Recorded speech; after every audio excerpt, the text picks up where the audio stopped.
नमस्कार साथियों, स्वागत है आप सभी का आप ही के अपने YouTube channel GK selection point Ramesh मुंड में। साथियों, आज मैं आपके बीच लेकर आया हूँ करंट जीके समसामयिकी जुलाई 2020।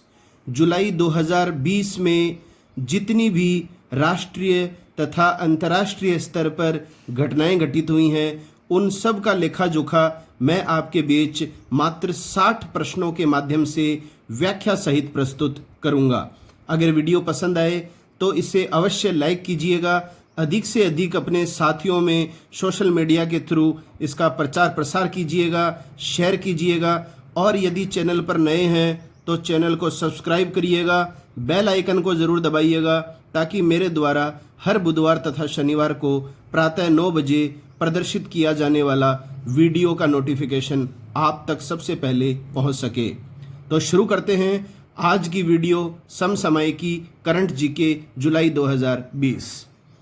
पहला प्रश्न है, हाल ही में प्रधानमंत्री आवास योजना ग्रामीण, जिसका शॉर्ट नाम है PMAYG के तहत घरों को पूरा होने का औसत समय कितने दिन का तय किया गया है?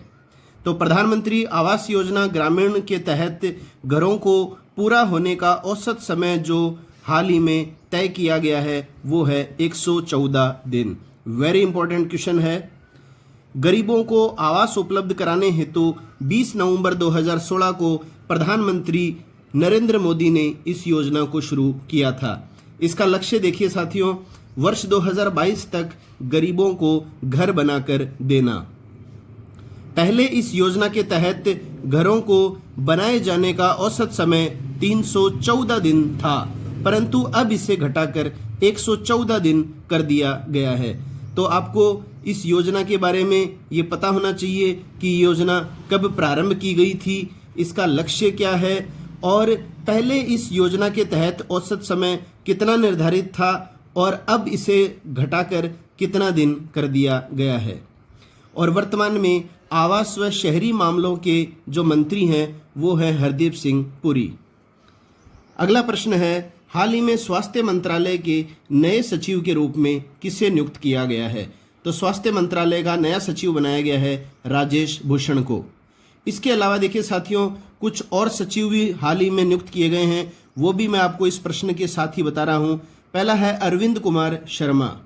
अरविंद कुमार शर्मा को जो है वो MSME का सचिव बनाया गया है।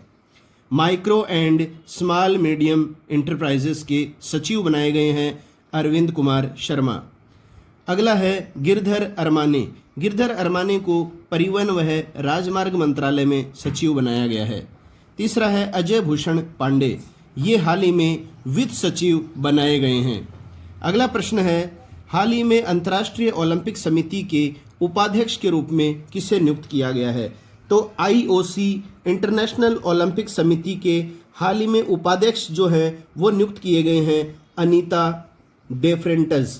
तो अनीता डेफ्रेंटज को हाल ही में अंतर्राष्ट्रीय ओलंपिक समिति का उपाध्यक्ष नियुक्त किया गया है। ये इससे पहले 1997 से 2001 तक भी अंतर्राष्ट्रीय ओलंपिक समिति की उपाध्यक्ष रह चुकी हैं।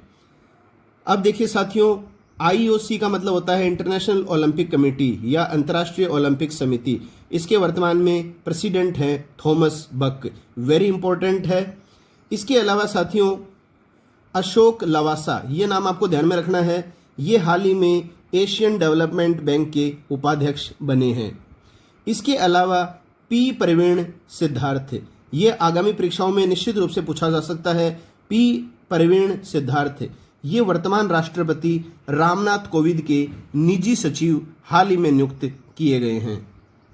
अगला प्रश्न है, हाल ही में भारत किस देश के सहयोग से कोविड-19 के लिए 30 सेकंड की रैपिड टेस्टिंग किट विकसित कर रहा है? तो इसमें पूछा गया साथियों कि भारत जो देश है वो किस देश के सहयोग से कोविड-19 के लिए रैपिड टेस्टिंग किट विकसित कर रहा है? तो किस देश के सहयोग से कर रहा है? इजराइल देश के सहयोग से। इस तकनीक से मात्र 30 सेकंड में ये पता चल जाएगा कि व्यक्ति कोविड-19 पॉजिटिव है या नहीं। अगला प्रश्न है, हाल ही में किन्हें पेटीएम मनी का सीईओ नियुक्त किया गया है। तो पेटीएम मनी का सीईओ नियुक्त किया गया है हाल ही में वरुण श्रीधर को।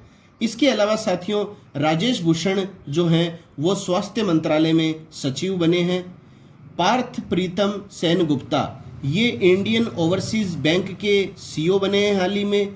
और इसके अलावा रमेश बाबू ये जो हैं वो करूर वैश्य बैंक के एमडी सीईओ बने हैं। तो ये भी आपको ध्यान में रखने हैं। अब देखिए साथियों बात कर रहे हैं पेटीएम मनी की। तो पेटीएम मनी की स्थापना 2010 में हुई थी। इसका मुख्यालय या हेडक्वार्टर है नोएडा। इसके जो संस्थापक हैं वो हैं विजय शेखर शर्मा। और पेटीएम की पेरेंट कंपनी जो है वो है 197 कम्युनिकेशन 197 कम्युनिकेशन। अगला प्रश्न है हाल ही में चर्चित रही पुस्तक quest for restoring financial stability in India नामक पुस्तक के लेखक कौन हैं? तो ये पुस्तक हाल ही में चर्चित रही है। आर्थिक पुस्तक है ये जिसका नाम है quest for restoring financial stability in India. ये लिखी गई है वीरल आचार्य के द्वारा। और आप जानते हैं वीरल आचार्य जो थे वो आरबीआई के पूर्व डिप्टी गवर्नर रह चुके हैं। 2019 में कार्यकाल पूर्ण होने से पहले ही इन्होंने त्यागपत्र दे दिया था। अब देखिए साथियों एक पुस्तक और हाल ही में चर्चित रही है जो आरबीआई के पूर्व गवर्नर उर्जित पटेल के द्वारा लिखी गई है। तो ये पुस्तक है overdraft saving the Indian saver. Overdraft saving the Indian saver ये पुस्तक लिखी गई है आरबीआई के पूर्व गवर्नर उर्जित पटेल के द्वारा। अगला प्रश्न है हाल ही में भारतीय मूल का वह लेखक जिनकी पुस्तक बर्न्ट शुगर, ये पुस्तक का नाम आपको ध्यान में रखना है, बर्न्ट शुगर को 2020 का बुकर पुरस्कार सूची में शामिल किया गया है।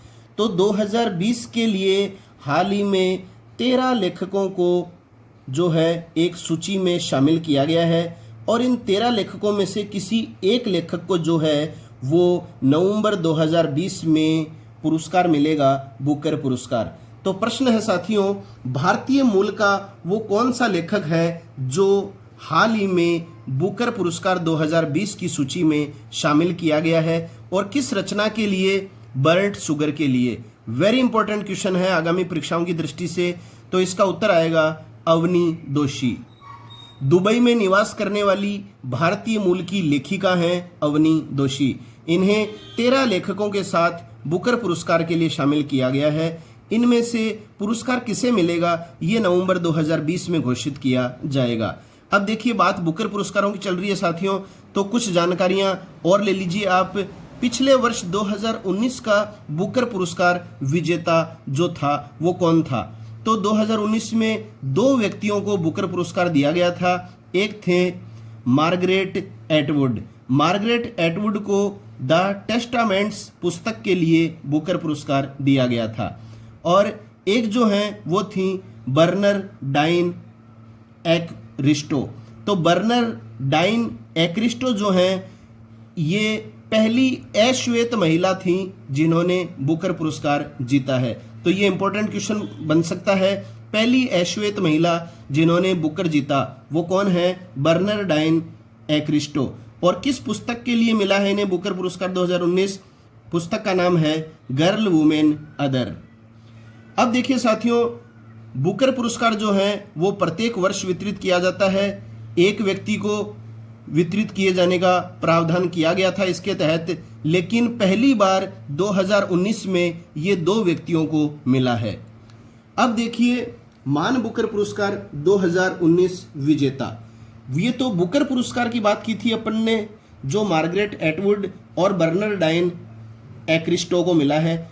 एक पुरस्कार आता है साथियों मान बुकर पुरस्कार। मान बुकर पुरस्कार 2019 जीता गया था जोखा अल-हार्थी के द्वारा। जोखा अल-हार्थी जो हैं वो ओमान निवासी हैं और अरबी भाषा की पहली लेखिका हैं जिन्हें यह पुरस्कार मिला है मान बुकर पुरस्कार। और किस पुस्तक के लिए जोखा अल-हार्थी को 2019 का मान बुकर पुरस्कार मिला? तो पुस्तक का नाम आपसे निश्चित पूछा जा सकता है द सेलेस्टियल बॉडीज के लिए। अगला प्रश्न है हाल ही में लखनऊ में एक सड़क तथा चौक का नाम किसके नाम पर रखा गया है? तो लखनऊ में एक सड़क तथा चौक का नाम रखा गया है लालजी दास टंडन के नाम पर। ये जो लालजी दास टंडन है साथियों, ये मध्य प्रदेश के राज्यपाल थे और इनका हाल ही में निधन हो गया है। तो आप सभी जानते हैं कि इनका हाल ही में निधन हो गया है और चौक का नाम जो था वो रखा गया है टंडन चौक। चौक का नाम टंडन चौक रखा गया है। और बात करते हैं सड़क की, तो लखनऊ से हरदोई तक की जो सड़क है उसका नाम रख दिया गया है टंडन मार्ग। अब देखिए साथियों, एक बात आपको और भी ध्यान में रखनी है, लखनऊ में हजरत जंग चौराहे का नाम अटल बिहारी वाजपेयी के नाम पर अटल चौराहा रखा गया है। यह तथ्य भी आपको ध्यान में होना चाहिए। अगला प्रश्न है, फरवरी से जून 2020 के लिए नीति आयोग द्वारा जारी की गई आकांक्षात्मक जिलों की सूची में कौन सा जिला शीर्ष पर रहा है? तो ये जिला रहा है बीजापुर जिला, छत्तीसगढ़ राज्य का जिला है बीजापुर। अब देखिए साथियों, नीति आयोग का फुल फॉर्म परीक्षाओं में पूछा जाता है national institute of transforming India. इसके जो अध्यक्ष होते हैं, पदेन अध्यक्ष होते हैं प्रधानमंत्री, वर्तमान में है नरेंद्र मोदी। इसके वर्तमान उपाध्यक्ष हैं राजीव कुमार और इसके सीईओ हैं अमिताभ कांत। अगला प्रश्न है, हाल ही में किसने मानवता के लिए गुलबेंकिचन पुरस्कार जीता है? तो गुलबेंकिचन पुरस्कार जो है वो मानवता के क्षेत्र में दिया जाने वाला पुरस्कार है और हाल ही में पहली बार ये पुरस्कार वितरित किया गया है। और किसे वितरित किया गया है? ग्रेटा थनबर्ग को। वेरी इंपॉर्टेंट है परीक्षाओं की दृष्टि से। 17 वर्षीय ये बालिका हैं, स्वीडन देश से संबंध रखती हैं और इनको गुलबेंकिचन पुरस्कार के तहत 1 मिलियन यूरो राशि वितरित की जाएगी। और साथियों, ग्रेटा थनबर्ग जो हैं, ये विजेता के रूप में प्राप्त होने वाली जो राशि इनको मिलेगी वो पर्यावरण तथा जलवायु परिवर्तन के लिए कार्य कर रहे संगठनों को देंगी। तो ये बहुत ही सराहनीय कदम होगा इस बालिका ग्रेटा थनबर्ग का। तो वेरी इंपॉर्टेंट है ये। गुलबेंकिचन पुरस्कार किसे दिया गया है? ग्रेटा थनबर्ग को। अगला प्रश्न है, हाल ही में किस राज्य या केंद्र शासित प्रदेश ने मुख्यमंत्री घर घर राशन योजना को शुरू किया है? तो मुख्यमंत्री घर घर राशन योजना शुरू की गई है दिल्ली सरकार के द्वारा। इस योजना के तहत घर घर राशन की डिलीवरी की जाएगी तथा इस योजना को केंद्र सरकार की one nation one ration card से भी जोड़ा जाएगा। तो इस योजना को जो है वो केंद्र सरकार की one nation one ration card से भी जोड़ा जाएगा। इस योजना के शुरू होने से अब उपभोक्ताओं को दुकान पर राशन ले जाने की जरूरत नहीं पड़ेगी। तो उन्हें दुकान पर नहीं जाना पड़ेगा राशन लेने के लिए। इनकी डिलीवरी इस योजना के तहत स्वतः ही उनके घर पर हो जाएगी। इसी तरह से देखिए साथियों, दिल्ली सरकार के द्वारा हाल ही में एक अभियान और चलाया जा रहा है, वो आपको पता होना चाहिए।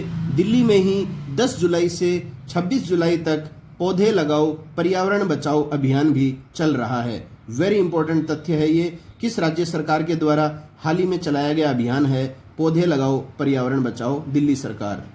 अगला प्रश्न है, हाल ही में टेस्ट क्रिकेट में 500 विकेट लेने वाले 7वें गेंदबाज कौन बने हैं? तो टेस्ट क्रिकेट में 500 विकेट लेने वाले 7वें क्रम के गेंदबाज जो हैं वो बने हैं इंग्लैंड के स्टुअर्ट ब्रॉड।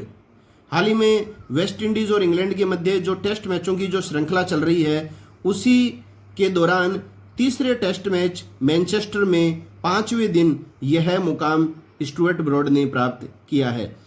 पहला स्थान इस मामले में श्रीलंका के पूर्व स्पिन गेंदबाज मुथैया मुरलीधरन का है। इन्होंने 800 टेस्ट विकेट प्राप्त कर रखे हैं। अगला प्रश्न है, हाल ही में 2 बार ऑस्कर अवार्ड विजेता अभिनेत्री जिनका निधन हुआ है। तो कौन है वो अभिनेत्री जो 2 बार ऑस्कर अवार्ड जीत चुकी हैं जिनका हाल ही में निधन हुआ है? तो वो है साथियों Olivia de Havilland. Olivia de Havilland का जो है हाल ही में निधन हो गया है। जापान की राजधानी टोक्यो में निवास करती थी ये और 104 वर्ष की आयु में जो है ओलिविया का निधन हुआ है। इसी के अलावा साथियों आपको 2 नाम और मैं बता रहा हूँ निधन से संबंधित, आप ध्यान में रखिएगा। अमेरिकी अभिनेता जिनका हाल ही में निधन हुआ है और जो गोल्डन ग्लोब अवार्ड भी प्राप्त कर चुके थे, तो ये हैं जॉन सैक्सन।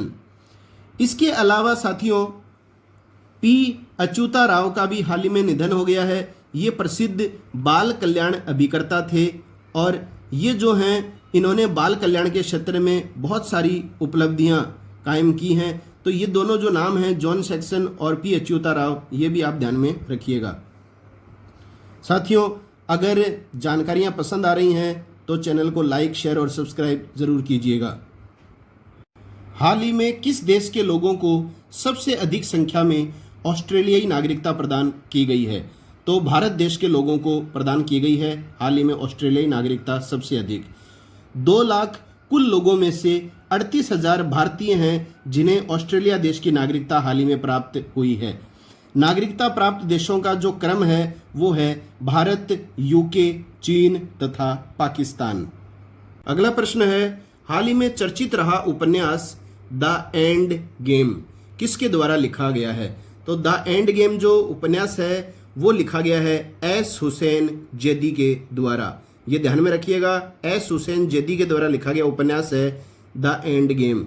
साथियों हर प्रतियोगी परीक्षा में पुस्तक से संबंधित एक प्रश्न जरूर पूछा जाता है और मैं हर महीने की करंट जीके में आपके समक्ष सभी पुस्तकों का उल्लेख करता हूं। तो आप इन सभी पुस्तकों को एक स्थान पर लिख लीजिए ताकि लास्ट टाइम पर याद करने में आपको आसानी हो सके। इसके अलावा साथियों हाल ही में चर्चित रही है एक पुस्तक जो लिखी गई है स्टीफन किंग के द्वारा, वो पुस्तक है इफ इट ब्लीड्स। इसके अलावा रस्किन बॉन्ड के द्वारा भी हाल ही में लिखा गया उपन्यास चर्चित रहा है ए सॉन्ग ऑफ इंडिया। और अभी हम बात कर चुके हैं आरबीआई के पूर्व गवर्नर उर्जित पटेल के द्वारा लिखी गई पुस्तक है ओवरड्राफ्ट सेविंग इंडियन सेवर। तो ये सभी ध्यान में रखिएगा। अगला प्रश्न है, हाल ही में स्ट्रीट वेंडरों के लिए कौन सा मोबाइल ऐप लॉन्च किया गया है? तो स्ट्रीट वेंडरों के लिए मोबाइल ऐप लॉन्च किया गया है, उसका नाम है आत्मनिर्भर निधि। सड़क के किनारे ठेले लगाकर अपना जीवन यापन करने वाले लोग लॉकडाउन के दौरान अपने व्यवसाय से हाथ धो बैठे थे। इनका व्यवसाय पुनः शुरू हो सके इसके लिए इन्हें इस ऐप के तहत 10,000 रुपए का लोन दिया जाएगा। अगला प्रश्न है, हाल ही में सूरज कदे मर्दा नहीं, वेरी इंपॉर्टेंट है, सूरज कदे मर्दा नहीं नामक पुस्तक किसके द्वारा लिखी गई है? तो सूरज कदे मर्दा नहीं ये पुस्तक लिखी गई है बलदेव सिंह कदाकर्णम के द्वारा। इस पुस्तक में स्वतंत्रता सेनानी उधम सिंह का उल्लेख किया गया है और ये जो उधम सिंह थे इन्होंने ही जलियांवाला बाग घटना के आरोपी जनरल डायर को लंदन जाकर गोली मारी थी। अगला प्रश्न है, हाल ही में अंतर्राष्ट्रीय ओलंपिक समिति ने वर्ष 2022 डकार युवा ओलंपिक खेलों के लिए किस वर्ष के लिए स्थगित कर दिया है? तो साथियों 2022 में डकार युवा ओलंपिक खेलों को किस वर्ष तक के लिए अंतर्राष्ट्रीय ओलंपिक समिति ने हाल ही में स्थगित कर दिया है? तो ये कर दिया गया है 2026 तक के लिए और कारण इसका सीधा सा है कोविड-19 महामारी के चलते ये खेल स्थगित किए गए हैं। डकार युवा ओलंपिक अफ्रीका में आयोजित होने वाला पहला ओलंपिक खेल होगा। आप सभी जानते हैं यही एक ऐसा महाद्वीप है अफ्रीका महाद्वीप जहां आज तक ओलंपिक खेलों का आयोजन नहीं किया गया है। अंतर्राष्ट्रीय ओलंपिक समिति का साथियों मुख्यालय परीक्षा में पूछा जाता है तो ये मुख्यालय है लुसाने स्विट्जरलैंड में और अंतर्राष्ट्रीय ओलंपिक समिति के वर्तमान जो अध्यक्ष हैं वो है थॉमस बाक। और अभी हमने चर्चा की थी कि हाल ही में अंतर्राष्ट्रीय ओलंपिक समिति के उपाध्यक्ष के रूप में किसे नियुक्त किया गया है? तो आपको अच्छी तरह याद होगा अनीता डेफ्रेंटज को। अब देखिए साथियों 2020 में जो ओलंपिक आयोजित होने थे वो भी स्थगित कर दिए गए हैं कोविड-19 के चलते। ये अब 2021 में होंगे लेकिन इनका नाम जो है वो टोक्यो ओलंपिक 2020 ही होगा। अब देखिए साथियों जो 2020 के टोक्यो ओलंपिक अब 2021 में होंगे उनका नाम जो है वो टोक्यो ओलंपिक 2020 ही होगा, ये हम पढ़ चुके हैं। अब देखिए इनका शुभंकर जो है वो परीक्षाओं में निश्चित रूप से पूछा जा सकता है। तो टोक्यो ओलंपिक 2020 का शुभंकर रखा गया है मेराइतोवा तथा सोमाइती को। तो मेराइतोवा तथा सोमाइती जो हैं वो टोक्यो ओलंपिक 2020 के शुभंकर हैं। इससे अगला जो होगा वो 2024 में होगा ओलंपिक खेल और वो होगा फ्रांस की राजधानी पेरिस में। तो ये सारी जानकारियां आप अच्छे से ध्यान में रखिएगा। अगला प्रश्न है, हाल ही में किस फुटबॉल टीम ने ला लीगा 2020 का खिताब जीता है? तो ला लीगा 2020 का जो खिताब है वो जीता गया है रियल मैड्रिड टीम के द्वारा। रियल मैड्रिड ने 34वीं बार ये खिताब जीता है और रियल मैड्रिड टीम ने किस टीम को हराया है? विला रियल टीम को हराया है। ला लीगा ने भारत में अपना ब्रांड एम्बेसडर हाल ही में किसे बनाया है? अगर आपने पिछले करंट वीडियोस देखे हैं तो आपको इसका उत्तर निश्चित रूप से पता होगा। तो ला लीला ने हाल ही में अपना ब्रांड एम्बेसडर भारत में बनाया है भारतीय क्रिकेटर रोहित शर्मा को। अगला प्रश्न है, हाल ही में किस राज्य की पहली महिला चुनाव आयुक्त का निधन हो गया है? तो वो राज्य कौन सा है जिसकी पहली महिला चुनाव आयुक्त जो थी वो थी नीला सत्यनारायण, और इनका हाल ही में निधन हो गया है। तो ये है महाराष्ट्र। महाराष्ट्र की पहली महिला चुनाव आयुक्त हैं नीला सत्यनारायण, जिनका हाल ही में निधन हो गया है कोविड-19 के चलते। अब देखिए साथियों, एक आपको ध्यान में रखना है, हॉकिंस के चेयरमैन जो हैं ब्रह्मा वासुदेव, इनका भी हाल ही में निधन हो गया है। इसके अलावा गुजराती प्रसिद्ध पत्रकार नागीदास सिंघवी का भी हाल ही में निधन हो गया है। ये तीनों तथ्य जो हैं आपको पता होने चाहिए। अगला प्रश्न है, हाल ही में सूरीनाम देश में भारतीय मूल के राष्ट्रपति बने हैं, इनका नाम क्या है? तो सूरीनाम देश के हाल ही में राष्ट्रपति नियुक्त हुए हैं चान संतोखी। भारतीय मूल के हैं ये चान संतोखी। इसके अलावा देखिए साथियों, कौन कौन से देशों में अभी हाल ही में प्रधानमंत्री बने हैं वो भी मैं जानकारी इसके साथ ही आपको दे रहा हूं। देखिए, सबसे पहला नाम आ रहा है एलिस फाक का। एलिस फाक जो हैं वो हाल ही में ट्यूनीशिया के प्रधानमंत्री पद से इन्होंने इस्तीफा दे दिया है। तो ट्यूनीशिया के प्रधानमंत्री थे एलिस फाक, जिन्होंने हाल ही में इस्तीफा दे दिया है प्रधानमंत्री पद से। इसके अलावा माइकल मार्टिन, ये इंपॉर्टेंट हैं, आयरलैंड के नए प्रधानमंत्री बने हैं हाल ही में। इसके अलावा गुडनी जोहानसन जो हैं वो आइसलैंड के पुनः प्रधानमंत्री बने हैं। इसके अलावा लाजरस चकबेरा जो हैं वो मलावी के नए राष्ट्रपति बने हैं। अब देखिए, बात सूरीनाम देश की चल रही थी साथियों, तो सूरीनाम देश की राजधानी है पारामेरिबो जो है वो सूरीनाम देश की राजधानी है।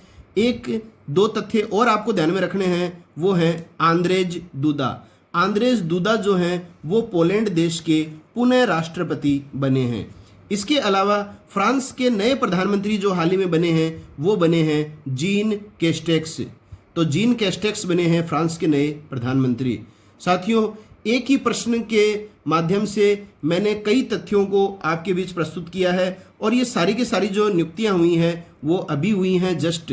तो अगर आपको मेरी मेहनत पसंद आ रही है तो वीडियो को अवश्य लाइक ज़रूर कीजिए करें और अधिक से अधिक वीडियो को शेयर करें, और यदि चैनल पर नए हैं तो चैनल को सब्सक्राइब करें, बेल आइकन को दबाएं ताकि मेरे द्वारा प्रदर्शित वीडियोस के नोटिफिकेशन सबसे पहले आप तक पहुंच सकें।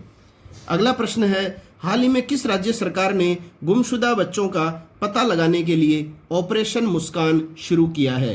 तो ऑपरेशन मुस्कान शुरू किया गया है आंध्र प्रदेश राज्य सरकार के द्वारा। देखिए साथियों, इस ऑपरेशन मुस्कान के उद्देश्य क्या हैं, ये उद्देश्य आपको पूछे जा सकते हैं। पहला है गुमशुदा बच्चों का पता लगाना, दूसरा है बाल श्रम व बंधुआ मजदूरी को रोकना, और तीसरा है घरेलू कार्यों में लगे बच्चों को बचाना। अब देखिए साथियों, बात आंध्र प्रदेश राज्य की हुई है, तो आंध्र प्रदेश राज्य से संबंधित ही मैं आपको कुछ नवीनतम बातें और बता रहा हूं, ध्यान से सुनिएगा। आंध्र प्रदेश राज्य सरकार ने कोविड-19 के तहत मृत्यु होने वालों के लिए 15,000 रुपए की सहायता उनके अंतिम संस्कार के लिए दी है। मतलब जिन लोगों की मृत्यु कोविड-19 के तहत होगी उनको अंतिम संस्कार के लिए 15,000 रुपए जो है वो राज्य की सरकार मुहैया करवाएगी। इसके अलावा साथियों देखिए, मोस्ट इंपॉर्टेंट परीक्षा की दृष्टि से प्रश्न आपके आगामी परीक्षाओं में पूछा जा सकता है कि देश का 25वां सबसे नवीनतम हाई कोर्ट जो बना है वो बना है साथियों अमरावती में। अमरावती में देश का 25वां हाई कोर्ट बना है और इसके जो मुख्य न्यायाधीश बने हैं वो हैं JK माहेश्वरी। अब देखिए बात राजधानी की करते हैं तो आंध्र प्रदेश की राजधानी वर्तमान में हैदराबाद और अमरावती दोनों हैं। अभी हालांकि हैदराबाद ही आंध्र प्रदेश की राजधानी है, लेकिन प्रस्तावित जो राजधानी है आंध्र प्रदेश की वो है अमरावती। आंध्र प्रदेश के मुख्यमंत्री सीएम हैं जगन मोहन रेड्डी और यहाँ के गवर्नर राज्यपाल हैं विश्वभूषण हरिचंद्रन। और भाषाई आधार पर गठित होने वाला देश का पहला जो राज्य है वो है आंध्र प्रदेश। अगला प्रश्न है, हाल ही में दिल्ली का मुख्य निर्वाचन अधिकारी किसे नियुक्त किया गया है? तो दिल्ली का मुख्य निर्वाचन अधिकारी हाल ही में नियुक्त किया गया है जी नरेंद्र कुमार को। अब देखिए साथियों, जी नरेंद्र कुमार जो हैं वो दिल्ली के नए मुख्य निर्वाचन अधिकारी बने हैं। इसके अलावा भारत का मुख्य निर्वाचन आयुक्त अगर आपसे पूछा जाए तो भारत का मुख्य निर्वाचन आयुक्त कौन है वर्तमान में? सुनील अरोड़ा हैं। इसके अलावा हाल ही में भारत के 66वें शतरंज ग्रैंड मास्टर जो बने हैं वो बने हैं जी आकाश। ये दोनों तथ्य वेरी इंपॉर्टेंट हैं। अब देखिए बात दिल्ली की चल रही है तो 2-3 जानकारियां और आपको दे रहा हूं मैं। दिल्ली में देश का पहला प्लाज्मा बैंक बनाया जाएगा, तो वेरी इंपॉर्टेंट है। देश का पहला प्लाज्मा बैंक कहाँ बनाया जाएगा? तो दिल्ली में बनाया जाएगा। और दिल्ली सरकार ने स्टूडेंट्स विद्यार्थियों के लिए लीड पोर्टल लॉन्च किया है। इसके अलावा दिल्ली सरकार के द्वारा पौधे लगाओ पर्यावरण बचाओ अभियान भी चलाया जा रहा है। इसके अलावा 10,000 बेड वाला अस्थायी अस्पताल भी दिल्ली सरकार के द्वारा बनाया गया है। ये चारों तथ्य आपको ध्यान में रखने हैं। दिल्ली के सीएम आप जानते हैं अरविंद केजरीवाल हैं और गवर्नर हैं अनिल बैजल। अगला प्रश्न है, हाल ही में वर्ष 2020 का अंतर्राष्ट्रीय प्रेस स्वतंत्रता पुरस्कार किन्हें प्राप्त हुआ है? तो वेरी इंपॉर्टेंट है, अंतर्राष्ट्रीय प्रेस स्वतंत्रता पुरस्कार 2020 ये 4 व्यक्तियों को दिया गया है साथियों। चारों व्यक्ति आपको ध्यान में रखने हैं। पहला है शाहिदुल आलम, ये बांग्लादेश के हैं। दूसरा है मोहम्मद मोशाद, ये ईरान के हैं। तीसरा है दापो ओलो रुयोमी, दापो ओलो रुयोमी जो हैं वो नाइजीरिया की हैं। और चौथा है श्वेतलाना प्रोपोपोविया, ये हैं रूस के। तो इन 4 व्यक्तियों को हाल ही में अंतर्राष्ट्रीय प्रेस स्वतंत्रता पुरस्कार 2020 दिया गया है। और अभी हालांकि ये घोषणा ही की गई है, नवंबर 2020 में इन चारों व्यक्तियों को ये पुरस्कार दिया जाएगा। अब देखिए साथियों, 2019 की अगर अपन बात करें, क्योंकि अभी तक इनको दिया नहीं गया है तो 2019 आपको ध्यान में रखना है जब तक इन्हें नहीं मिलता है। 2019 में 5 लोगों को ये पुरस्कार दिया गया था और इसमें एक भारतीय महिला भी थी। चूंकि 2020 के लिए 4 को दिया जाएगा, इसमें कोई भारतीय पुरुष महिला नहीं है, तो 2019 वाला भी इंपॉर्टेंट है। 5 लोगों को दिया गया, इसमें एक भारतीय महिला थी जिसका नाम है नेहा दीक्षित। तो ये आपने पढ़ भी रखा होगा, आप बेशक जानते होंगे इस बात को। नहीं जानते हैं तो आप ध्यान में रख लीजिए। 5 लोगों को 2019 में पुरस्कार दिया गया और उसमें एक भारतीय महिला थी नेहा दीक्षित। और साथियों, वर्ल्ड प्रेस फ्रीडम इंडेक्स, विश्व प्रेस स्वतंत्रता सूचकांक में भारत का जो स्थान है वो है 142वां। ये आपको ध्यान में रखनी है, इसकी रैंकिंग 142वीं है भारत की। और फर्स्ट रैंक जो है वो है नॉर्वे की। इसके अलावा साथियों देखिए, एक पुरस्कार और हाल ही में दिया गया है, freedom of speech award 2020। Freedom of speech award 2020 जो है ये दिया गया है सिद्धार्थ वरदराजन को। और विश्व के 14 पत्रकारों को ये अवार्ड हाल ही में दिया गया है। इसमें एक भारतीय हैं सिद्धार्थ वरदराजन। अगला प्रश्न है, हाल ही में किसे हॉकी इंडिया का नया अध्यक्ष नियुक्त किया गया है? वेरी इंपॉर्टेंट क्वेश्चन है साथियों। हॉकी इंडिया का हाल ही में नया अध्यक्ष नियुक्त किया गया है ज्ञानेंद्रो निंगोमबाम को। तो ज्ञानेंद्रो निंगोमबाम को हॉकी इंडिया का नया अध्यक्ष नियुक्त किया गया है। मणिपुर राज्य से संबंधित हैं ये ज्ञानेंद्रो। और ये किसके स्थान पर अध्यक्ष बने हैं? मोहम्मद मुश्ताक अहमद के स्थान पर। इसके अलावा देखिए साथियों, इंडियन ऑयल कॉरपोरेशन के जो नए अध्यक्ष हाल ही में बनाए गए हैं ये भी इंपॉर्टेंट हैं। ये बनाए गए हैं श्रीकांत माधव वेद। ये बनाए गए हैं इंडियन ऑयल कॉरपोरेशन के नए अध्यक्ष। अगला प्रश्न है, हाल ही में किस राज्य में प्योर फॉर श्योर अभियान शुरू किया गया है? तो प्योर फॉर श्योर अभियान जो शुरू किया गया है वो किया गया है राजस्थान में। तो देखिए साथियों, क्या है ये अभियान? दूध तथा डेयरी उत्पादों की शुद्धता को सुनिश्चित करने के लिए ये अभियान राजस्थान सरकार द्वारा शुरू किया गया है। इस अभियान के तहत 8 से 14 जुलाई तक दूध तथा डेयरी सैंपल्स को इकट्ठा किया गया तथा इन्हें फूड टेस्टिंग एजेंसी को भेजा जाएगा। अगला इसी के तहत राजस्थान की हम बात कर रहे हैं, तो 2-3 तथ्य और आप अच्छी तरह ध्यान में रख लीजिएगा। जयपुर के परकोटे को वर्ल्ड हेरिटेज साइट के रूप में हाल ही में शामिल किया गया था। तो जयपुर के परकोटे को वर्ल्ड हेरिटेज साइट के रूप में शामिल किया गया था हाल ही में। इसके अलावा विश्व का तीसरा सबसे बड़ा जो खेल स्टेडियम है साथियों, ये जयपुर में बनेगा और इस खेल स्टेडियम की क्षमता 75,000 होगी। इसके अलावा राज्य सरकार ने स्माइल ई लर्निंग प्लेटफॉर्म भी बच्चों के लिए लॉन्च किया है। इसके अलावा इंदिरा रसोई योजना भी राज्य सरकार के द्वारा शुरू की गई है। पहले इसका नाम अन्नपूर्णा रसोई योजना था। राजस्थान की राजधानी जयपुर है, मुख्यमंत्री अशोक गहलोत हैं और अभी जो है वो राजनीतिक थोड़ा सा संकट चल रहा है राजस्थान में। मुख्यमंत्री अशोक गहलोत और उप मुख्यमंत्री सचिन पायलट के मध्य आप सभी जानते हैं उस पूरे घटनाक्रम को। और 14 अगस्त को जो है वो विधानसभा सत्र प्रारंभ होगा और हर हाल में जो है वो अशोक गहलोत के लिए एक चुनौती बन गया है फ्लो टेस्ट को पास करना। तो हम ये उम्मीद करते हैं कि हमें अच्छा प्रशासन मिलेगा, हमारी जो सरकार है वो हमें अच्छा प्रशासन मुहैया कराएगी, स्थायी सरकार हमारे राज्य को प्राप्त होगी। राज्यपाल जो हैं, गवर्नर हैं, वो हैं कलराज मिश्र और राजस्थान हाईकोर्ट के जो मुख्य न्यायाधीश हैं वो हैं इंद्रजीत मोहंती। अगला प्रश्न है, हाल ही में पृथ्वी विज्ञान मंत्रालय ने लाइफ टाइम उत्कृष्टता पुरस्कार से किसे सम्मानित किया है? तो पृथ्वी विज्ञान मंत्रालय ने लाइफ टाइम अचीवमेंट पुरस्कार से हाल ही में सम्मानित किया है प्रोफेसर अशोक साहनी को। ये आपको ध्यान में रखना है। इसके अलावा देखिए साथियों, 2 पुरस्कारों की बात अपन और करेंगे यहीं पे ही। तो कला नारायण जो स्वामी हैं, इन्हें हाल ही में सिंगापुर राष्ट्रपति पुरस्कार प्रदान किया गया है। और सिंगापुर राष्ट्रपति पुरस्कार कला नारायण स्वामी को क्यों प्रदान किया गया है? कोविड-19 में इनके द्वारा की गई सेवा के लिए।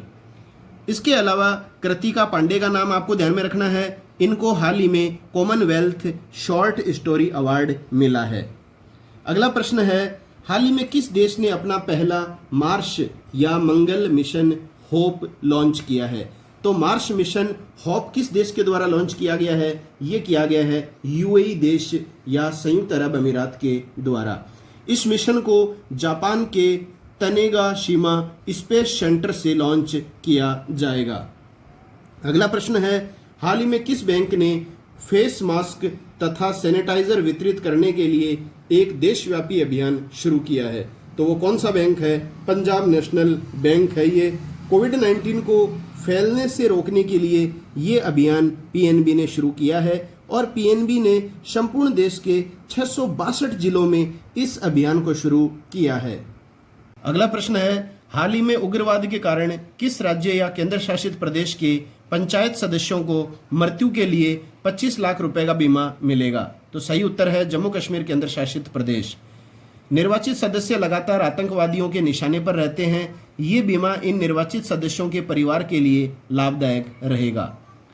अब देखिए साथियों, जम्मू कश्मीर के पहले जो लेफ्टिनेंट गवर्नर हैं वो हैं गिरीश चंद्र मुर्मू और गिरीश चंद्र मुर्मू के स्थान पर हाल ही में जम्मू कश्मीर केंद्र शासित प्रदेश का नया लेफ्टिनेंट गवर्नर किसे नियुक्त किया गया है? ये जवाब आपको कमेंट बॉक्स में लिखकर भेजना है कि गिरीश चंद्र मुर्मू के स्थान पर हाल ही में जम्मू कश्मीर का नया लेफ्टिनेंट गवर्नर किसे नियुक्त किया गया है। और ये जो गिरीश चंद्र मुर्मू हैं, ये भारत के अगले नियंत्रक व महालेखा परीक्षक बनाए जाएंगे। अगला है गीता मित्तल। ये हैं जम्मू कश्मीर हाईकोर्ट की पहली महिला मुख्य न्यायाधीश। ये भी इंपॉर्टेंट है। इसके अलावा रजनीश ओसवाल का नाम आपको ध्यान में रखना है। रजनीश ओसवाल के संदर्भ में क्या प्रश्न बनेगा? जम्मू कश्मीर हाईकोर्ट में पहली बार भारतीय संविधान की शपथ लेकर कार्यभार ग्रहण करने वाले न्यायाधीश कौन रहे हैं? तो वो रहे हैं रजनीश ओसवाल। अगला प्रश्न है, हाल ही में मध्य प्रदेश के राज्यपाल का निधन हो गया है, उनका नाम है।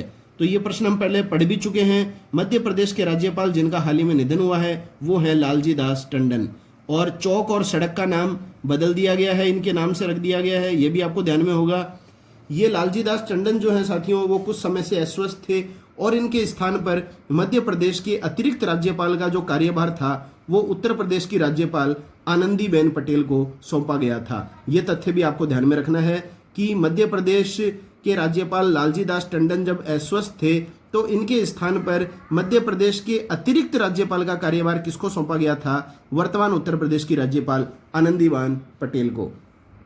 अगला प्रश्न है, हाल ही में premier league golden boot football award जीता है। तो premier league golden boot football award जीता गया है जेमी वेर्डी के द्वारा। जेमी वेर्डी ने 2019-20 में कुल 23 गोल किए हैं और ये जो हैं जेमी वेर्डी ये लिसेस्टर सिटी के फुटबॉल स्ट्राइकर हैं। अगला प्रश्न है, हाल ही में चर्चित रही पुस्तक द पेंडेमिक सेंचुरी के रचयिता कौन है? तो इंपॉर्टेंट पुस्तक है द पेंडेमिक सेंचुरी। इसके रचयिता हैं मार्क हेनिक्सबॉम। मार्क हेनिक्सबॉम के द्वारा हाल ही में लिखी गई पुस्तक है द पेंडेमिक सेंचुरी। इसके अलावा साथियों फांग फांग जो लेखक हैं उनके द्वारा लिखी गई पुस्तक चर्चित रही है हाल ही में, जिसका नाम है वुहान डायरी। कोविड-19 से संबंधित है ये वुहान डायरी पुस्तक। इसके अलावा कजुओ इशिगुरो इसके द्वारा लिखी गई पुस्तक है कलारा एंड द सन। ये आपको ध्यान में रखनी है पुस्तकें। अगला प्रश्न है, परवेज खान जिनका हाल ही में निधन हो गया है किस क्षेत्र से संबंधित रहे थे? तो परवेज खान का नाम आपने अच्छी तरह सुन भी रखा होगा। ये फिल्म एक्शन निर्देशक हैं, फिल्म एक्शन डायरेक्टर थे परवेज खान, जिनका हाल ही में निधन हो गया है। और इनकी प्रमुख फिल्म्स जो हैं वो हैं बुलेट राजा, जॉनी गद्दार और अंधाधुंध। इसके अलावा साथियों एक फिल्म अभिनेत्री जिनका हाल ही में निधन हुआ है वो है कुमकुम। अगला प्रश्न है, हाल ही में जलवायु परिवर्तन पर संयुक्त राष्ट्र के युवा एडवाइजरी ग्रुप के लिए किस भारतीय को चुना गया है? तो संयुक्त राष्ट्र के युवा एडवाइजरी ग्रुप के लिए चुना गया है अर्चना सोरेंग को। वेरी इंपॉर्टेंट प्रश्न है आगामी परीक्षाओं के लिए। अर्चना सोरेंग को चुना गया है युवा एडवाइजरी ग्रुप के लिए भारतीय को। अब देखिए इसके अलावा दिया मिर्जा का नाम आपको ध्यान में रखना है। यूनाइटेड नेशन एनवायरनमेंट प्रोग्राम की एम्बेसडर हैं ये। इसके अलावा एंटोनियो गुतेरस का नाम आप सबने सुना होगा। ये वर्तमान में संयुक्त राष्ट्र संघ के महासचिव हैं। संयुक्त राष्ट्र संघ में भारत का स्थायी प्रतिनिधि जो हैं वो हैं वर्तमान में टी.एस. तिरुमूर्ति। ये भी इंपॉर्टेंट प्रश्न है। इसके अलावा देखिए साथियों 75वीं संयुक्त राष्ट्र जो महासभा का अध्यक्ष जो हाल ही में चुना गया है वो चुना गया है वॉल्कन बोजकिर को। वॉल्कन बोजकिर हैं वर्तमान में संयुक्त राष्ट्र महासभा के अध्यक्ष और किस देश के हैं ये? टर्की के। और भारत जो है वो हाल ही में 2 वर्ष के लिए संयुक्त राष्ट्र सुरक्षा परिषद का अस्थायी सदस्य भी बनाया गया है। अगला प्रश्न है, हाल ही में नई शताब्दी में क्रिकेट के सबसे मूल्यवान टेस्ट खिलाड़ियों की सूची में कौन शीर्ष पर रहा है? तो रहे हैं शीर्ष पर श्रीलंका के गेंदबाज मुथैया मुरलीधरन। क्रिकेट पत्रिका विजडन ने इस सूची को जारी किया है। इस सूची में मुरलीधरन के बाद दूसरा स्थान है भारत के रविंद्र जडेजा का। इसी तरह से साथियों एक दिवसीय सूची में अग्रणी खिलाड़ी जो रहा है वो रहा है इंग्लैंड का एंड्रयू फ्लिंटॉफ। और T20 में अग्रणी खिलाड़ी जो रहा है वो रहा है अफगानिस्तान का राशिद खान। अगला प्रश्न है, हाल ही में वर्ष 2021 में खेलो इंडिया यूथ गेम्स के चौथे संस्करण की मेजबानी कौन सा राज्य करेगा? वेरी इंपॉर्टेंट है, 2021 में होंगे खेलो इंडिया यूथ गेम्स और ये कौन से खेल होंगे? चौथे क्रम के। ये होंगे हरियाणा में और हरियाणा के पंचकुला स्थान पर। देखिए साथियों सबसे पहले जो खेलो इंडिया यूथ गेम्स हुए थे वो 2018 में हुए थे दिल्ली में, ये आपको ध्यान में रखना है अच्छी तरह। दूसरे हुए थे 2019 में पुणे महाराष्ट्र में। तीसरे हुए थे 2020 में गुवाहाटी असम में। और जो चौथे होंगे अगले वर्ष 2021 में वो होंगे हरियाणा के पंचकुला स्थान पर। अब देखिए साथियों 2020 में खेलो इंडिया यूनिवर्सिटी गेम्स का पहला संस्करण आयोजित किया गया था। तो ये संस्करण कहाँ पे हुआ था? उड़ीसा की राजधानी भुवनेश्वर में। तो ये प्रश्न भी आपकी परीक्षा में आ सकता है, खेलो इंडिया यूनिवर्सिटी गेम्स का पहला संस्करण कहाँ हुआ? 2020 में भुवनेश्वर उड़ीसा में। और इसमें पहला जो स्थान मिला था वो मिला था पंजाब यूनिवर्सिटी को। अगला प्रश्न है, हाल ही में भारत के किस राज्य में पीले रंग का कछुआ देखा गया? तो पीले रंग का कछुआ देखा गया है भारत के ओडिशा राज्य में। बालासोर जिले के एक किसान वासुदेव महामात्रा ने यह पीले रंग का कछुआ देखा था। अब देखिए साथियों, भारत के अलावा ये जो पीले रंग का कछुआ है ये पाकिस्तान, श्रीलंका, नेपाल, बांग्लादेश और म्यांमार में भी पाया जाता है। हाल ही में इंडिया ग्लोबल वीक 2020 सम्मेलन का उद्घाटन कहाँ किया गया है? तो इंडिया ग्लोबल वीक 2020 सम्मेलन का उद्घाटन किया गया है ब्रिटेन में। भारतीय प्रधानमंत्री नरेंद्र मोदी ने इस सम्मेलन को वीडियो कॉन्फ्रेंसिंग के माध्यम से संबोधित किया और इस सम्मेलन का थीम जो है वो आपको ध्यान में रखना है, the revival India and a better new world. अगला प्रश्न है, हाल ही में नादौन पुलिस थाने को देश का सर्वश्रेष्ठ पुलिस थाना घोषित किया गया है। ये किस राज्य में है? तो नादौन पुलिस थाना जो है वो हिमाचल प्रदेश राज्य में है। नादौन पुलिस थाना जो है साथियों हिमाचल प्रदेश के हमीरपुर जिले में स्थित है और हाल ही में भारत के गृह मंत्री अमित शाह ने इस पुलिस थाने को सर्टिफिकेट ऑफ एक्सीलेंस दिया है। अब बात देखिए हिमाचल प्रदेश की है तो थोड़ी सी जानकारी आप प्राप्त कर लीजिए इसके बारे में। हिमाचल प्रदेश की दो राजधानियां हैं, समर कैपिटल जो है वो है शिमला और विंटर कैपिटल है धर्मशाला। मुख्यमंत्री हैं जयराम ठाकुर और राज्यपाल हैं बंडारू दत्तात्रेय। इसके अलावा हिमाचल प्रदेश हाईकोर्ट के मुख्य न्यायाधीश जो हैं वो हैं वर्तमान में लिंगप्पा नारायण स्वामी। अब देखिए साथियों, घरों में 100% LPG कनेक्शन वाला जो भारत का पहला राज्य बना है वो बना है हिमाचल प्रदेश। ये आपकी परीक्षाओं में निश्चित पूछा जा सकता है। इसके अलावा ई पंचायत 2020 के तहत प्रथम स्थान प्राप्त करने वाला राज्य भी कौन सा रहा है? हिमाचल प्रदेश। अब बात पुलिस थाने की सर्वश्रेष्ठता की थी तो जिस तरह से 2020 में नादौन पुलिस थाना हिमाचल प्रदेश सर्वश्रेष्ठ चुना गया है, उसी तरह से 2019 में देश का सर्वश्रेष्ठ पुलिस थाना चुना गया था अबरडीन पुलिस थाना। ये अंडमान निकोबार केंद्र शासित प्रदेश में है। और 2018 में सर्वश्रेष्ठ पुलिस थाना कौन सा चुना गया था? राजस्थान में है कालू पुलिस स्टेशन। अगला प्रश्न है, हाल ही में भारत के किस राज्य में देश की पहली राज्य स्तरीय ई लोक अदालत शुरू हुई है? तो देश की पहली राज्य स्तरीय ई लोक अदालत शुरू हुई है छत्तीसगढ़ राज्य में। इसका उद्घाटन छत्तीसगढ़ हाईकोर्ट के मुख्य न्यायाधीश PR रामचंद्रन मेनन ने किया है। पहली बार लोक अदालत का संचालन वीडियो कॉन्फ्रेंस के माध्यम से होगा। पक्षकार तथा वकीलों को न्यायालय में आने की आवश्यकता नहीं रहेगी, वीडियो कॉन्फ्रेंसिंग के माध्यम से मामले निपटाए जाएंगे। बात छत्तीसगढ़ की है तो छत्तीसगढ़ के मुख्यमंत्री हैं भूपेश बघेल, राज्यपाल गवर्नर हैं अनुसुईया उइके और राजधानी है छत्तीसगढ़ की रायपुर। अगला प्रश्न है, हाल ही में सिंगापुर के पुनः प्रधानमंत्री कौन बने हैं? तो सिंगापुर के पुनः प्रधानमंत्री बने हैं ली सी लुंग। 2004 से ये लगातार सिंगापुर के प्रधानमंत्री हैं और वापस भी बन गए हैं। इनकी पार्टी जो है वो है साथियों पीपल्स एक्शन पार्टी और इस पार्टी को इन चुनावों में 90% वोट प्राप्त हुए हैं। अब देखिए साथियों, ये प्रश्न इंपॉर्टेंट है। दक्षिणी कोरिया के पश्चात सिंगापुर जो है वो एशिया का दूसरा देश बन गया है जिसने कोविड-19 के समय चुनाव करवाए हैं। तो यहाँ पे आप ध्यान में रखिएगा, यहाँ विश्व लिख दिया है गलती से, इसको आप एशिया पढ़िएगा। तो कोविड-19 के चलते एशिया का दूसरा देश बना है सिंगापुर जिसने चुनाव करवाए हैं। पहला देश था दक्षिणी कोरिया। इसके अलावा देखिए साथियों, माइकल मार्टिन, ये हम पढ़ चुके हैं, ये आयरलैंड के नए प्रधानमंत्री हाल ही में बनाए गए हैं। तो सिंगापुर के प्रधानमंत्री तो पुनः ली सी लुंग बन गए हैं। सिंगापुर के वर्तमान राष्ट्रपति कौन हैं? तो राष्ट्रपति हैं हेलिमा याकब। अगला प्रश्न है, जुलाई 2020 में कौन कौन से महत्वपूर्ण दिवस मनाए गए? तो साथियों, दिवस से संबंधित जो है प्रश्न प्रत्येक प्रतियोगी परीक्षा में एक ना एक पक्का पूछा जाता है। तो जुलाई 2020 में देखिए कौन कौन से महत्वपूर्ण दिवस मनाए गए थे।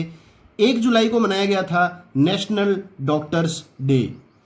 11 जुलाई का वेरी इंपॉर्टेंट है वर्ल्ड पॉपुलेशन डे, विश्व जनसंख्या दिवस मनाया गया था। और इस बार इस दिवस का थीम क्या था वो आपको ध्यान में रखना है, पुटिंग द ब्रेक्स ऑन कोविड-19, safeguarding the health and rights of women and girls. ये परीक्षाओं में पक्का पूछा जा सकता है। 12 जुलाई को मनाया गया था वर्ल्ड मलाला डे। 15 जुलाई को मनाया गया था वर्ल्ड यूथ स्किल डे। 17 जुलाई को मनाया गया था डे ऑफ इंटरनेशनल जस्टिस। 18 जुलाई को मनाया गया था नेल्सन मंडेला डे। 20 जुलाई को मनाया गया था वर्ल्ड चेस डे। 23 जुलाई को मनाया गया था नेशनल ब्रॉडकास्टिंग डे। 28 जुलाई को मनाया गया था वर्ल्ड नेचर कंजर्वेशन डे। 29 जुलाई को मनाया गया था इंटरनेशनल टाइगर डे। और 30 जुलाई को मनाया गया था world day against trafficking in person, मतलब मानव तस्करी के विरुद्ध विश्व दिवस। अगला प्रश्न है, हाल ही में भारत की पहली सौर ऊर्जा संचालित नौका जिसने गुस्ताव ट्रेवे अवार्ड जीता है, तो उस नौका का नाम आपको बताना है। भारत की पहली सौर ऊर्जा संचालित नौका जिसने गुस्ताव ट्रेवे अवार्ड जीता है, उस नौका का नाम है आदित्य। वेरी इंपॉर्टेंट क्वेश्चन है। अगला प्रश्न है, हाल ही में किसे वर्ष 2020 के लिए नेल्सन मंडेला पुरस्कार के लिए चुना गया है? तो 2020 का नेल्सन मंडेला पुरस्कार जो है वो किसे प्रदान किया जाएगा, इसकी जानकारी लेने से पहले देख लीजिए साथियों, 18 जुलाई को मनाया जाता है नेल्सन मंडेला दिवस। तो ये पुरस्कार जो है वो किसे दिया जाएगा? गिनी देश के डॉक्टर मोरिसाना कोएट तथा यूनान के डॉक्टर मारियाना वर्दी नोएनिस को। तो मोरिसाना कोएट तथा मारियाना वर्दी नोएनिस को दिया जाएगा वर्ष 2020 का नेल्सन मंडेला पुरस्कार। और ये किस क्षेत्र में दिया जाता है साथियों? मानवता की सेवा हेतु जीवन समर्पित करने वालों को यह पुरस्कार दिया जाता है। संयुक्त राष्ट्र संघ की महासभा के जो अध्यक्ष हैं तेजानी मोहम्मद बांदे, इन्होंने इन विजेताओं की घोषणा की है। अगला प्रश्न है, हाल ही में मानव संसाधन विकास मंत्रालय का नाम बदलकर क्या कर दिया गया है? वेरी इंपॉर्टेंट प्रश्न है साथियों। मानव संसाधन विकास मंत्रालय MHRD का नाम बदलकर अब कर दिया गया है शिक्षा मंत्रालय, मिनिस्ट्री ऑफ एजुकेशन। हाल ही में जारी नई शिक्षा नीति 2020 के तहत नाम परिवर्तन की सिफारिश की गई थी। प्रारंभ में इसका नाम शिक्षा मंत्रालय ही था, परंतु 1985 में पूर्व प्रधानमंत्री राजीव गांधी के समय इसका नाम बदलकर मानव संसाधन विकास मंत्रालय कर दिया गया था। और नई शिक्षा नीति के लिए 2 समितियां बनाई गई थी साथियों। एक तो बनाई गई थी TSR सुब्रमण्यम समिति और दूसरी थी कस्तूरी रंगन समिति। और नई शिक्षा नीति के संदर्भ में संपूर्ण जानकारी का वीडियो मैं आपके बीच प्रदर्शित कर चुका हूं। जिस साथी ने नहीं देखा है वो आई बटन पर क्लिक करके ये वीडियो देख सकता है। अगला प्रश्न है, हाल ही में किस देश ने मुफ्त इंटरनेट सेवाओं पर प्रतिबंध लगा दिया है? तो फ्री इंटरनेट सेवाओं पर प्रतिबंध लगाने वाला देश है बांग्लादेश। कारण क्या है साथियों? फ्री सर्विस का प्रयोग कुछ लोग सोशल मीडिया पर आपराधिक गतिविधियों को बढ़ावा देने हेतु कर रहे हैं। अगला प्रश्न है, हाल ही में CS शेषाद्री का निधन हो गया है। CS शेषाद्री का संबंध किस क्षेत्र से रहा है? तो ये प्रसिद्ध गणितज्ञ रहे हैं और 2009 में पद्म भूषण भी प्राप्त कर चुके हैं। अगला प्रश्न है, हाल ही में 11 जुलाई को कौन सा दिवस मनाया गया है? तो दिवसों के बारे में हम पिछले प्रश्नों में पढ़ चुके हैं साथियों। जुलाई 2020 में कौन कौन से दिवस मनाए गए आप दोबारा देख लीजिएगा अच्छी तरह। तो 11 जुलाई को मनाया गया था विश्व जनसंख्या दिवस, वर्ल्ड पॉपुलेशन डे। और कौन मनाता है ये दिवस?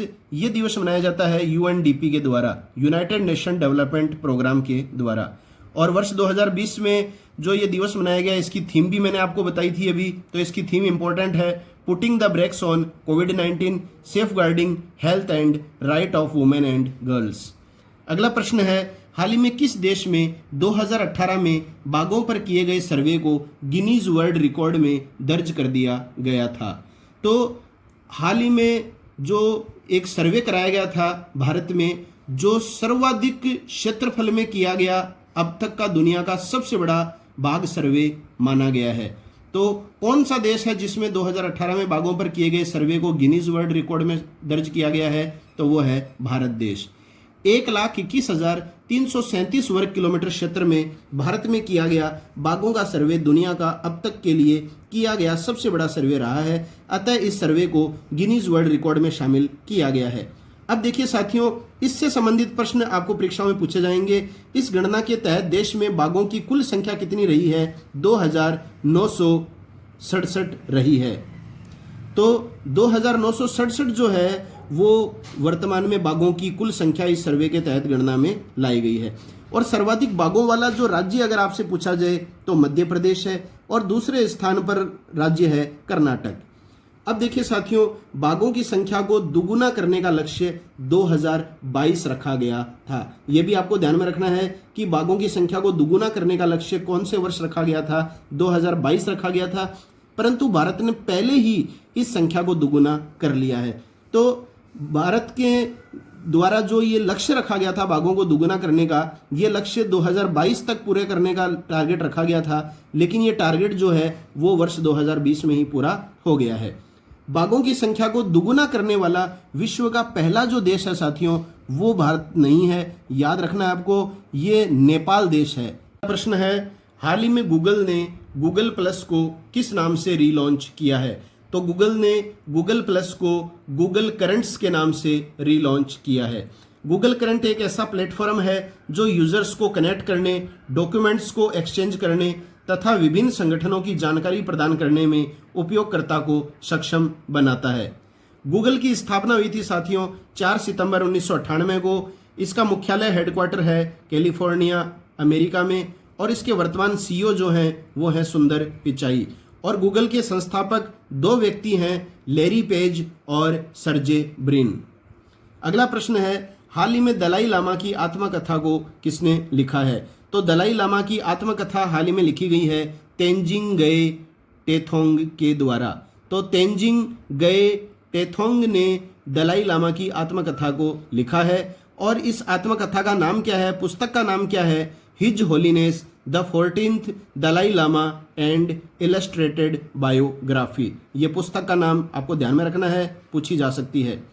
दलाई लामा की बात करें तो साथियों, दलाई लामा वर्तमान में हिमाचल के धर्मशाला क्षेत्र में निवास करते हैं। 23 वर्ष की आयु में दलाई लामा तिब्बत से भागकर भारत आ गए थे और 1989 में शांति व अहिंसा और स्वतंत्रता पर इनकी शिक्षाओं के लिए इन्हें शांति का नोबेल पुरस्कार दिया गया था। अब देखिए साथियों, कुछ और इम्पोर्टेंट पुस्तकें हैं जो आपको ध्यान में रखनी है, जैसे हैं #MeToo। ये पुस्तक लिखी गई है कर्णपुरी के द्वारा। इसके अलावा एक पुस्तक है पायोनियर ऑफ इंडियन नेशनलिज्म। ये पुस्तक दादा भाई नौरोजी की आत्मकथा है जो लिखी गई है दीनियर पटेल के द्वारा। इसके अलावा साथियों, Wuhan diary dispatches from the A quarantine city, ये अपन बात कर चुके हैं। Wuhan diary dispatches from A quarantine city, ये कोविड-19 से संबंधित है और फांग फांग के द्वारा लिखी गई है। हाल ही में किस केंद्र शासित प्रदेश ने मोदी योजना शुरू की है? तो ये की है लद्दाख केंद्र शासित प्रदेश ने। अब देखिए साथियों, यहाँ मोदी का तात्पर्य क्या है? इसका फुल फॉर्म जो है वो है mission organic development initiative. Mission organic development initiative, ये है इसका फुल फॉर्म जो आपको ध्यान में रखना है। और लद्दाख को जैविक प्रदेश बनाने हेतु ये योजना शुरू की गई है। और इस योजना का लक्ष्य क्या है? अगले 5 वर्षों में लद्दाख को पूरी तरह जैविक प्रदेश बनाना। अगला प्रश्न है, BCCI board of cricket control of India के सीईओ जिन्होंने हाल ही में अपने पद से त्यागपत्र दे दिया है, तो वो हैं राहुल जौहरी। ये आपको ध्यान में रखना है। BCCI का फुल फॉर्म मैं आपको बता चुका हूँ। स्थापना इसकी 1928 में हुई थी। इसका हेडक्वार्टर मुख्यालय है मुंबई के वानखेड़े स्टेडियम में। और इसके जो सीईओ हैं राहुल जौहरी, ये त्यागपत्र दे चुके हैं। और अध्यक्ष जो हैं BCCI के वर्तमान में प्रेसिडेंट जो हैं वो भारत के पूर्व Indian cricket captain Sourav Ganguly हैं। और सौरव गांगुली जो हैं वो BCCI के 39वें प्रेसिडेंट बने हैं। और BCCI के जो सचिव हैं वर्तमान में ये हैं जय शाह। अब देखिए साथियों, एक होता है ICC जो विश्व स्तर पर क्रिकेट की सर्वश्रेष्ठ संस्था मानी जाती है, इंटरनेशनल क्रिकेट काउंसिल। इसके चेयरमैन शशांक मनोहर भी हाल ही में अपने पद से त्यागपत्र दे चुके हैं। ये भी आपको ध्यान में रखना है। अगला प्रश्न है, हाल ही में शॉर्ट डॉक्यूमेंट्री के लिए दादा साहब फाल्के पुरस्कार 2020 किसने जीता है? तो शॉर्ट डॉक्यूमेंट्री के लिए दादा साहब फाल्के पुरस्कार 2020 जीता गया है केजग डी थोंगडॉक ने। तो केजग डी थोंगडॉक के द्वारा जीता गया है शॉर्ट डॉक्यूमेंट्री के लिए दादा साहब फाल्के पुरस्कार 2020।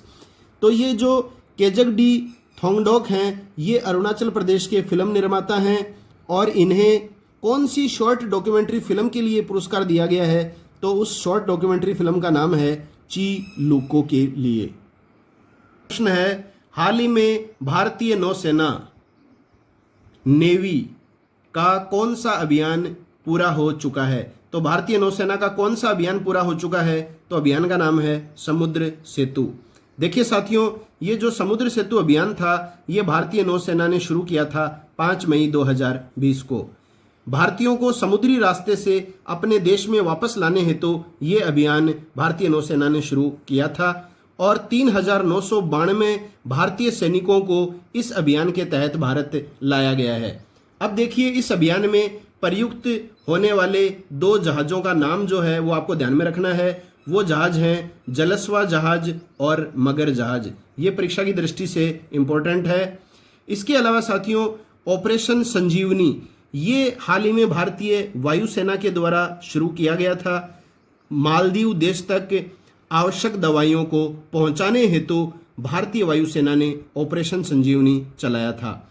इसके अलावा देखिए साथियों, भारतीय नौसेना के द्वारा डायने नामक तूफान मेडागास्कर में आने पर सहायता हेतु एक अभियान और चलाया था हाल ही में, जिसका नाम है ऑपरेशन वनीला। तो ऑपरेशन वनीला जो है ये भारतीय नौसेना के द्वारा चलाया गया था। किस समय? जब मेडागास्कर जो है मेडागास्कर क्षेत्र में एक तूफान आया था जिसका नाम था डायने। इस तूफान के आने पर सहायता के लिए भारतीय नौसेना ने ऑपरेशन वनीला चलाया था। अब देखिए, वर्तमान में भारत के नौसेना प्रमुख हैं एडमिरल करमवीर सिंह और नौसेना दिवस नेवी डे कब मनाया जाता है? तो ये मनाया जाता है 4 दिसंबर को। साथियों, अगर आपको वीडियो पसंद आ रहा है तो वीडियो को लाइक ज़रूर करें, शेयर करें और सब्सक्राइब नहीं किया है चैनल तो सब्सक्राइब करें, बेल आइकन को भी दबाएं। अगला प्रश्न है, हाल ही में किस देश के द्वारा भारतीय समाचार चैनलों का प्रसारण बंद कर दिया गया है? तो वो कौन सा देश है जिसने भारतीय समाचार चैनलों का प्रसारण बंद कर दिया है? तो वो देश है नेपाल। देखिए साथियों, दूरदर्शन को छोड़कर नेपाल देश ने सभी भारतीय चैनल जो हैं वो बंद कर दिए हैं। कारण क्या है? नेपाल सरकार का मानना है कि भारतीय चैनल नेपाल के राजनीतिज्ञों का दुष्प्रचार कर रहे हैं। नेपाल के प्रधानमंत्री हैं केपी ओली, राष्ट्रपति हैं विद्या देवी भंडारी और सार्क का जो मुख्यालय है वो कहाँ है? नेपाल की राजधानी काठमांडू में। अगला प्रश्न है, हाल ही में एशिया कप क्रिकेट टूर्नामेंट को कब तक के लिए स्थगित कर दिया गया है? तो एशिया कप क्रिकेट टूर्नामेंट में एशियाई महाद्वीप के क्रिकेट देश भाग लेते हैं और ये जो टूर्नामेंट है ये 2021 तक के लिए स्थगित कर दिया गया है। देखिए साथियों, वैसे 2020 में ही ये टूर्नामेंट पाकिस्तान में होना तय था, परंतु सुरक्षा कारणों से यह पाकिस्तान में नहीं हो रहा है। तो नहीं हो रहा है पाकिस्तान में, तो ये 2021 में एशिया कप क्रिकेट टूर्नामेंट किस देश में होगा? तो 2021 में ये टूर्नामेंट होगा श्रीलंका में। ये आपको ध्यान में रखना है, मोस्ट इंपॉर्टेंट है। और आईसीसी महिला world cup, women's world cup 2021 में ही होगा न्यूजीलैंड में और आईसीसी पुरुष world cup, men's world cup होगा 2023 में और ये कहाँ होगा? भारत में। ये दोनों तथ्य भी आप ध्यान में रखिएगा। अगला प्रश्न है, अमेरिका किस तिथि को WHO विश्व स्वास्थ्य संगठन से औपचारिक रूप से अलग हो जाएगा? तो अमेरिका कौन सी तिथि को WHO से औपचारिक रूप से, ऑफिशियल रूप से अलग हो जाएगा? तो वो तारीख है 6 जुलाई 2021 को। WHO की स्थापना 7 अप्रैल 1948 को हुई थी। जेनेवा स्विट्जरलैंड में WHO का मुख्यालय है और इथोपिया देश के टेड्रोस अधानोम ये हैं वर्तमान में WHO के अध्यक्ष। मोस्ट इंपॉर्टेंट है परीक्षा की दृष्टि से। वीडियो का आखिरी प्रश्न है साथियों, रोको टोको अभियान, इसका मतलब है मास्क नहीं तो खैर नहीं। ये इसका स्लोगन है रोको टोको अभियान का, मास्क नहीं तो खैर नहीं। अभियान हाल ही में किस राज्य सरकार के द्वारा शुरू किया गया है? तो रोको टोको अभियान शुरू किया गया है मध्य प्रदेश राज्य सरकार के द्वारा। अब देखिए साथियों, इस अभियान के तहत क्या होगा? जो व्यक्ति बिना मास्क के मिलेंगे उनसे 20 रुपये वसूल किए जाएंगे तथा बदले में इन्हें मास्क दिया जाएगा।